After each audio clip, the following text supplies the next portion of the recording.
Hoy quiero hablarte de cómo tener una relación sana según tu tipo de apego, según cómo te vinculas. Quiero que entiendas algo que puede cambiar por completo cómo estás viviendo tus relaciones. Y es que el amor no es solo lo que sientes, es cómo te vinculas y desde dónde lo haces. Porque muchas veces pensamos que amar es una cuestión de encontrar a la persona adecuada, pero en realidad tiene mucho más que ver contigo y desde dónde te estás relacionando que con el otro. Y aquí viene algo muy importante, y es que no todas las personas aman igual, no todas necesitan lo mismo y no todas interpretan las relaciones y el amor de la misma manera. Por eso hay gente que ama desde la calma, hay gente que ama desde la ansiedad, gente que necesita cercanía constante y gente que necesita un espacio para no sentirse invadida. Y ninguna de esas formas es porque sí. Todas tienen una explicación y normalmente esa explicación radica en nuestras primeras vinculaciones, en nuestras primeras relaciones. Quiero hablar de si puedes descifrar o no cómo amas. Y te digo que sí. Y aquí entra el concepto clave de esta clase, que es el apego. El apego es la forma en la que aprendiste a vincularte emocionalmente con otras personas, unas figuras especialmente importantes en tu vida. Es como un mapa interno que te ha ido guiando, que te ha dicho qué esperar del amor, qué hacer cuando tenías miedo, cómo reaccionar cuando alguien se acerca o se aleja. Y lo más interesante de todo esto es que ese mapa sigue activo en tus relaciones actuales, aunque no te des cuenta y aunque se forjara hace mucho tiempo. Por eso a veces repites historias y eliges perfiles similares o sientes lo mismo con personas totalmente distintas. Y esto no es una casualidad y no es que aparezcan porque sí, es un patrón. También te quiero decir que la dependencia no es mala per se, como nos han hecho creer. Pero esto hay algo muy importante, hay un matiz importante. Quiero frenar una idea que está muy extendida y es que nos han vendido que necesitar a alguien está mal, que depender emocionalmente es signo de debilidad, que lo sano es no necesitar absolutamente a nadie. Y eso no es verdad. Porque los seres vivos somos seres relacionales, somos seres que necesitamos una vinculación constante, necesitamos sentirnos importantes para alguien, necesitamos sentir que formamos parte de una manada, ¿no? Así crecimos y así se ha mantenido la supervivencia. De hecho, lo que no es sano es necesitar desde el miedo o desde la urgencia o desde el vacío. Ahí es donde desaparecen los desequilibrios, no en el necesitar, sino en el por qué necesitamos, desde dónde. No se trata de no hacerlo, se trata de averiguar desde dónde estás necesitando. Es importante saber también qué tipo de apego tienes. Ahí empieza la parte más importante, siempre lo digo, el reconocer. No puedes construir una relación sana si no entiendes primero cómo te relacionas tú. Y aunque luego al final te hablaré del test, quiero que ahora te observes. Hay un tipo de apego que es el apego ansioso. Y si tiendes a este apego, probablemente te reconozcas en una persona que se implica muy rápido, que necesita mucha confirmación, que te afecta mucho la distancia, que sobrepiensas mucho cuando algo cambia y sobre todo que sientes muchísimo miedo de perder a la otra persona. Y ese miedo no se queda dentro, ese miedo se traduce de forma conductual, se traduce en comportamientos. Buscas, preguntas, insistes, te adaptas, vuelves atrás, no porque quieras, sino porque es tu forma de calmarte. Luego está el apego evitativo, y aquí pasa justo lo contrario, y es que te cuesta más abrirte, necesitas más espacio, te agobia la intensidad, te desconectas cuando alguien se acerca demasiado o sientes que te está presionando y muchas veces no entiendes por qué. Y no es que no sientas, es que cuando la relación se vuelve más profunda hay algo en ti que se activa y la forma de protegerte es alejándote. Y después está el apego seguro. Aquí hay un equilibrio. Y aquí es donde puedes vincularte sin perderte, puedes expresar sin sentir que algo malo va a pasar, puedes estar cerca sin sentirte invadido, puedes comunicar sin un miedo constante, vaya. Y lo importante no es que no tengas inseguridad, las personas con apego seguro también tienen inseguridades, es que sabes cómo gestionarlas y desde dónde. El segundo paso es entender el código. ¿Y qué quiere decir esto? Pues es algo clave, que no basta, una relación no basta con entenderte a ti, tienes que entender a tu pareja, tienes que entender al otro, cómo interactúa tu apego con el del otro, porque muchas relaciones no fallan por falta de amor, muchísimas, sino por incompatibilidad en la forma de vincularse. Hay una dinámica muy típica y a veces muy dolorosa, que es la del ansioso evitativo, y esto es lo más común, porque uno busca cercanía y el otro necesita distancia, uno insiste y el otro se agobia, y sin darse cuenta se van activando mutuamente. El ansioso siente, tengo que hacer mucho más para que no se vaya, y el evitativo siente, necesito alejarme para estar bien. Y los dos en ese bucle van confirmando su herida y se van pues echando las culpas de uno al otro, porque yo te necesito más, pero yo necesito que me des más espacio. Y es el ciclo sin fin. Y aquí es donde quiero que veas algo claro. Esto no es teoría, esto es un día a día. Es muy importante entender, si tienes una pareja ansiosa, que tiene hipersensibilidad al peligro. El sistema de una persona ansiosa está muy pendiente de cualquier señal. No es una persona que necesite más.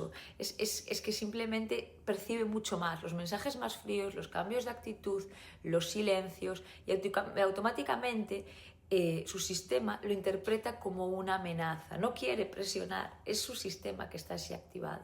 En cambio, el evitativo mantiene el amor a distancia. Quieres querer, pero sin sentirte atrapado. Entonces, tu forma de regular la cercanía es alejándote. Esa es la forma en que lo hace. En cambio, el seguro tiene comodidad en la cercanía. No necesita alejarse para sentirse bien, pero tampoco necesita acercarse en exceso para sentirse seguro. Hay un equilibrio constante. ¿Y qué pasa cuando los estilos chocan? Aquí es donde más se sufre. Y es donde más se sufre porque no significa que no haya amor. En la mayoría de los casos hay muchísimo amor. Simplemente hay un desajuste, ¿vale? Y es muy importante porque, quiero decirte algo, no todo lo que duele en una relación es falta de amor. Muchas veces es falta de seguridad emocional que no se forjó en tus primeras historias, en tus primeras vinculaciones. Y ahora me preguntarás, ¿se puede salir de estos patrones? Sí. Pero no se puede salir desde la teoría, sino que se puede salir desde la práctica consciente. Lo más importante es eso, que lo reconozcas. Pero después hay que hacer cosas, hay que aprender, ¿no? Para el apego ansioso hay que aprender a no reaccionar impulsivamente, a pensar antes de actuar, a regularte antes de buscar fuera, a tolerar cierta incertidumbre y sobre todo a dejar de hacer que el otro sea tu regulador emocional y aprender a regularte tú. Y para el apego evitativo es bueno que aprendan a no huir automáticamente, a expresar lo que sienten, aunque no sea perfecto, a tolerar la cercanía. Y para ambos esto es elegir mejor, porque esto es clave y aquí esto es muy importante. Puedes trabajar mucho en ti, pero si eliges vínculos que refuercen tu herida, te vas a quedar en el mismo sitio siempre. Ahora quiero que bajemos todo esto a tierra, porque puedes entender perfectamente tu apego, puedes identificar el de tu pareja, pero si no sabes comunicarte ni gestionar el conflicto, la relación se va a romper igual.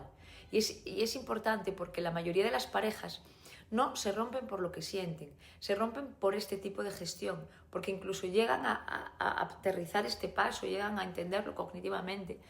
Pero no es lo mismo sentir miedo y saber expresarlo que sentir miedo y reaccionar desde él. Entonces, ¿qué es realmente esta parte de comunicar bien y qué no lo es? Pues comunicar bien no es decir todo lo que piensas, no es ir sin filtro. Es saber cómo, cuándo y desde dónde dices lo que sientes, sabiendo cómo es la vinculación con la otra persona. Porque puedes tener razón y aún así destruir el vínculo. Y aquí hay un error muy, muy común y es confundir desahogo con comunicación. Porque desahogarte es soltar todo lo que llevas dentro. Y comunicar es hacerlo de la forma en que el otro pueda recibirlo. Y esto lo cambia todo, porque si sabes cómo tú comunicas, pero sabes cómo el otro recibe, puedes llegar a ese equilibrio. ¿Y cómo comunica cada apego? Pues normalmente el apego ansioso, cuando comunica y está activado, fíjate, a ver si te reconoces en esto, hablas más rápido, necesitas respuestas rápido, necesitas zanjar rápido, repites una y otra vez el tema y buscas seguridad inmediata. Pero en realidad no estás comunicando, estás intentando regular tu ansiedad a través del otro. Y el problema es que eso suele generar lo contrario. La otra persona cuando ve esto se distancia más, sobre todo cuando hay un apego evitativo. ¿Y qué le pasa al apego evitativo comunicando? Pues que cuando se activa se cierra más, minimiza más, evita más la conversación, cambia de tema, se distancia, no quiere volver a tocarlo. Y aquí tampoco hay comunicación real, hay protección emocional. ¿Qué hace un apego seguro comunicando? No es perfecto. Pero hay algo clave, sabe exactamente o más o menos cuándo tiene que responder en vez de reaccionar. Expresa sin atacar, escucha y no se pone a la defensiva. Y no huye del conflicto, pero sabe cuándo hay que decir las cosas. No convierte la conversación en una lucha de poder. Esto parece difícil, pero es algo que se puede practicar. Y hay unas herramientas de comunicación muy, muy importantes, ¿vale? La primera herramienta es hablar desde ti, no desde el ataque. Y te voy a poner ejemplos claros. En vez de, es que tú nunca estás, cuando te necesito, por ejemplo. Puedes cambiarlo a me he sentido sola cuando no estabas y me gustaría poder contar contigo en estos momentos. No es que sea más bonito, es que es más efectivo, porque cuando atacas, el otro se va a defender, y cuando te muestras desde la vulnerabilidad, el otro puede acercarse. Y repito, también es muy importante saber cuándo decir este tipo de cosas. El segundo es nombrar la emoción real, ¿vale? Muchas veces dices muy enfadado, pero debajo hay mucho miedo, ¿no? Muchas veces te muestras indiferente, pero debajo hay dolor. Y si no dices lo que realmente te pasa, la conversación se va a quedar en la superficie. Por ejemplo, da igual, ya está, no me importa en un conflicto, ¿no? Y esto suele traducirse en esto me ha dolido mucho y no supe cómo decirlo. Y eso no mejora las cosas, solo las pospone. Otra parte es regular. No todo lo que sientes tiene que ser dicho en el momento en que lo sientes. Y esto insisto muchísimo, porque si hablas desde la activación, no vas a comunicar aunque intentes hacerlo. Vas a acabar reaccionando. Y una conversación desde la reacción siempre suele acabar en ataque, en defensa o en distancia. Entonces, aunque entiendas, lo quiero hacer ya y me voy a comunicar bien, hay que saber elegir el momento. También hay que saber pedir en lugar de exigir. Y esto cambia muchísimo la dinámica. No es lo mismo, deberías hacer más por la relación, deberías, esta otra persona lo haría, la comparación típica, que me ayudaría mucho que pudiéramos tener más tiempo de calidad juntos. Uno genera presión, el otro abre una posibilidad. La quinta herramienta es la escucha real, pero no para responder. La mayoría de las personas no escucha para entender al otro, escucha para contestar. Y se convierte esa dinámica que yo le llamo de partido de tenis, de yo te digo y tú me dices y a ver al final quién tiene la razón. Escuchar de verdad es no interrumpir, no preparar tu respuesta mientras el otro está hablando e intentar entender sin juicio antes de defenderte.